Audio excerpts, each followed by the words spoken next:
Bonjour à tous, bonjour à toutes et bienvenue dans Tech24. L'histoire se répète, les données de santé d'1,4 million de Français ont été dérobées pendant la période estivale. Ceci fait suite à une autre faille de sécurité exposant les résultats des tests PCR de milliers de personnes. Alors doit-on s'inquiéter de la sécurisation de nos données? Que risquent les victimes? On en parle avec notre invité, Bernard Benamou. Et dans Test 24, Guillaume Gralet du magazine Le Point nous présentera un rameur connecté, coach à distance, vue panoramique des plus beaux endroits au monde. La marque américaine NordiTrack nous promet une expérience sportive augmentée depuis notre salon. L'attaque a eu lieu en plein cœur de l'été, mais a été confirmée il y a seulement quelques jours. Des hackers ont bel et bien dérobé à l'AP-HP les données personnelles d'1,4 million de patients ayant réalisé un test de dépistage du Covid-19 à la mi-2020. Ceci fait suite à la diffusion en ligne des résultats de tests de 700 000 personnes. En cause, une faille dans la sécurité d'un logiciel tiers. Les explications de nos confrères de France 3. Si d'un simple test, vos données se retrouvaient accessibles sur Internet. En France, quelques 500 000 tests sont réalisés chaque jour. Nadine Stoltz a fait le sien fin août. La semaine dernière, elle reçoit semelle. France Test a décelé une potentielle tentative d'intrusion non avérée. Comme elle, 700 000 personnes seraient concernées. Je me dis comment en 2021 des données comme ça puissent être accessibles aussi facilement. Si ces données personnelles tombent dans des mains de gens mal intentionnés... Derrière le résultat d'un test se cachent de nombreuses informations. Nom et prénom, date de naissance, numéro de sécurité sociale, adresse, email, téléphone, autant de données qui visent à faciliter le traçage des cas positifs. Pour les stocker, il existe bien un portail gouvernemental dédié et sécurisé, le SI-DEP. Un site délaissé par certains professionnels qui le jugent trop complexe et chronophage.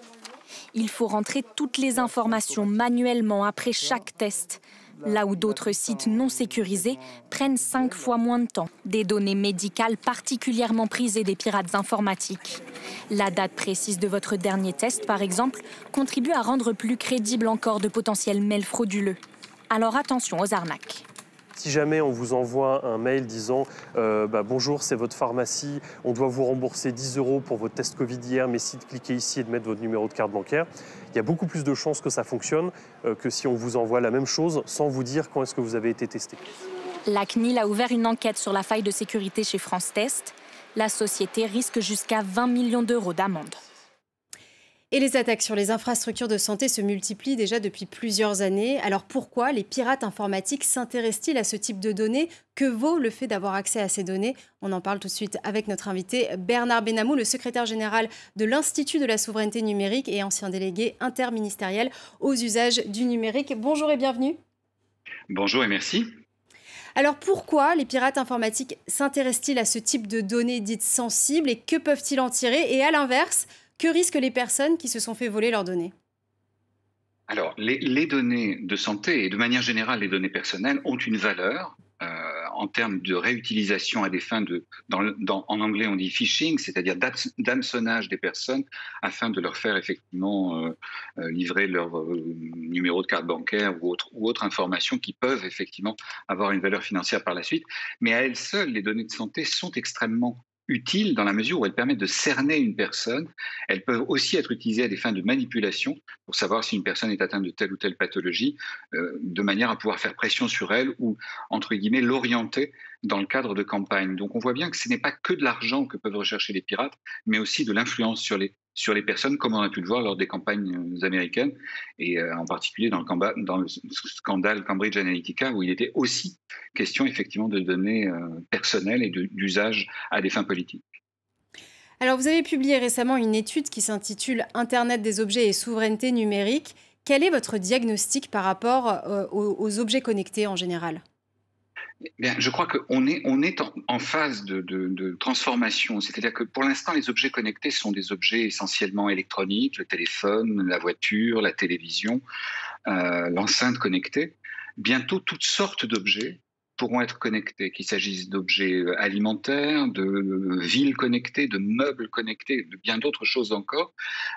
Et donc, par définition, les risques puisqu'on parlait des risques à l'instant d'extraire et d'utiliser ces données sans le consentement ou contre les personnes, ces risques-là vont augmenter, d'où la nécessité effectivement de mieux prendre en compte les questions de sécurité dans ces domaines. Depuis l'invalidation du Privacy Shield, nos données de santé devraient normalement échapper à la législation américaine qui s'appelle FISA, qui octroie à ses services de renseignement le droit d'accéder à toutes les données hors de toute procédure européenne. Est-ce qu'aujourd'hui c'est le cas? Est-ce que nos données de santé transitent encore vers les États-Unis ou est-ce qu'elles sont sécurisées? Soyons clairs, l'accord qui a été invalidé par la Cour de justice européenne prévoyait que toutes les données personnelles, effectivement, pouvaient, à un moment ou à un autre, être traitées par des organismes américains, y compris sur le sol américain. C'est cet accord qui a été remis en cause, du fait en particulier de l'affaire Snowden, du fait en particulier de l'affaire Cambridge Analytica, et du fait des lois américaines dont vous parliez à l'instant, dont la loi FISA, qui autorise les services de renseignement à demander à n'importe quelle société américaine, où qu'elle se trouve sur la planète, à leur demander et à exiger effectivement qu'elle leur transmette les données. La question se pose autrement. Est-ce que les sociétés américaines peuvent refuser? La réponse est claire, c'est non. Quelle que soit l'enveloppe juridique, quelles que soient les déclarations de bonnes intentions que peuvent avoir ces entreprises, lorsque la NSA, lorsque les autorités américaines, les différents services de renseignement exigent ces informations, aucune société américaine n'est en mesure de lui faire obstacle, pas plus Microsoft que Google, qu'Amazon ou Facebook, à l'évidence.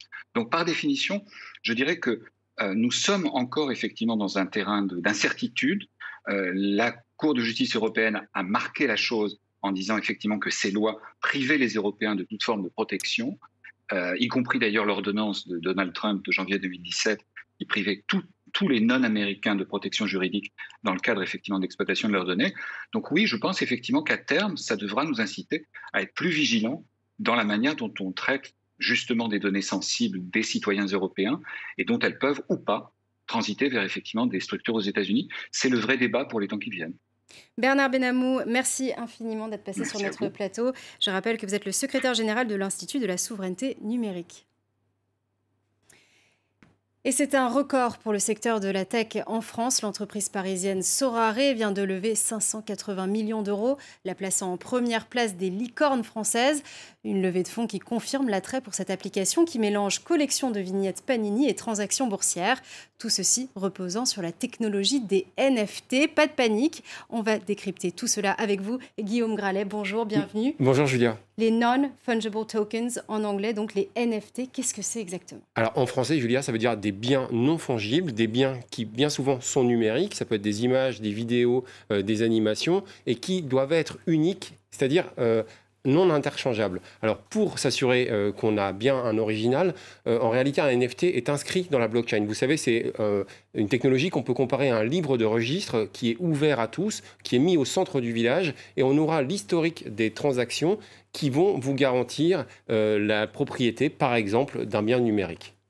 Alors, il y a d'autres applications, on pense souvent évidemment à l'art, mais il y a d'autres applications, notamment aux États-Unis. Oui, aux États-Unis, la société Dapper Labs, en partenariat avec la NBA, a lancé la plateforme Top Shot qui permet aux fans d'acheter et de vendre des extraits de vidéos de matchs de basket, des buts tout simplement, des moments dont les prix varient selon leur rareté. Plus surprenant, en fait, Julia, la marque RTFKT, spécialiste des baskets virtuels, vous savez qu'on peut avoir dans des mondes comme Decentraland, par exemple, eh bien, elle a lancé des baskets réelles qui ont été dessinées à l'effigie d'une œuvre de l'artiste américain Feocios et qui on voit bien que les NFT s'invitent dans le monde réel. On a vu également Gucci, la marque qui, elle, a lancé des baskets virtuelles, mais dont on peut observer si elles vont bien nous aller ou pas, grâce à l'application Snap qu'on devra diriger vers ses pieds. Alors, c'est pas toujours facile de comprendre ces technologies NFT, de comprendre comment une vignette peut coûter autant d'argent. Certains, d'ailleurs, estiment qu'il y a réellement une bulle spéculative autour des NFT. Oui, effectivement, vous voyez certains prix, comme certaines œuvres de l'artiste américain Beeple, se vendent plus de 60 millions de dollars. C'est très rare du vivant des artistes. En réalité, il faut comparer cette technologie et cet attrait au terrier du lapin blanc d'Alice au Pays des Merveilles. Vous savez, c'est un monde un peu sans dessus-dessous. Il est très étrange lorsqu'on l'observe de l'extérieur, mais qui nous envoûte lorsqu'on s'en approprie les règles. Donc il faut faire attention de bien apprendre les codes. Il y a plusieurs sites intéressants, Foundation par exemple, avant de dépenser des fortunes dans des NFT. Merci beaucoup Guillaume, on se retrouve tout de suite dans Test 24.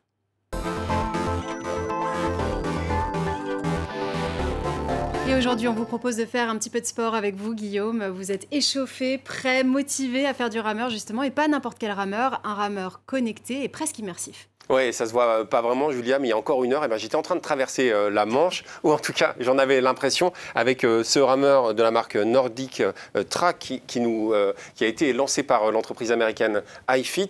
Et en réalité, elle vous propose une immersion. C'est-à-dire que vous avez un écran de 22 pouces, un écran tactile, vous avez des conseils de coach, la championne olympique Suzanne Francia, par exemple, qui vont vous parler dans l'oreille de manière un peu essoufflée. Parfois, c'est assez confondant. Vous pouvez choisir de la musique et puis vous pouvez vous retrouver dans une centaine de destinations. Vous pouvez également aller en Afrique, en Zambie par exemple. J'étais aussi sur un fleuve très sympa pour m'entraîner sur l'aviron. C'est vraiment très bien fichu. Il y a un tout petit bémol, je trouve qu'on pourrait avoir accès à d'autres programmes qu'uniquement des entraînements sportifs. Mais vraiment, j'y suis allé et j'ai transpiré. Très bien. Alors, il y a d'autres marques américaines comme Concept, mais qui s'adressent un petit peu plus aux professionnels aguerris. Oui, alors il y a Concept, il y a également Water Rower, deux marques qui, là, on aura moins d'interactivité, on n'aura pas des écrans connectés aussi perfectionnés, mais là, on a un véritable pari de se retrouver sur du matériel en bois, on va jouer sur la pression de l'eau pour faire des efforts. Bref, on n'a plus vraiment d'excuses pour ne pas faire de sport, Julia. Bon, Guillaume, on sait que vous piétinez d'envie de retenter l'expérience, donc je vous en prie, allez-y. Voilà, c'est la fin de cette émission. Merci à vous de l'avoir suivi et à très bientôt.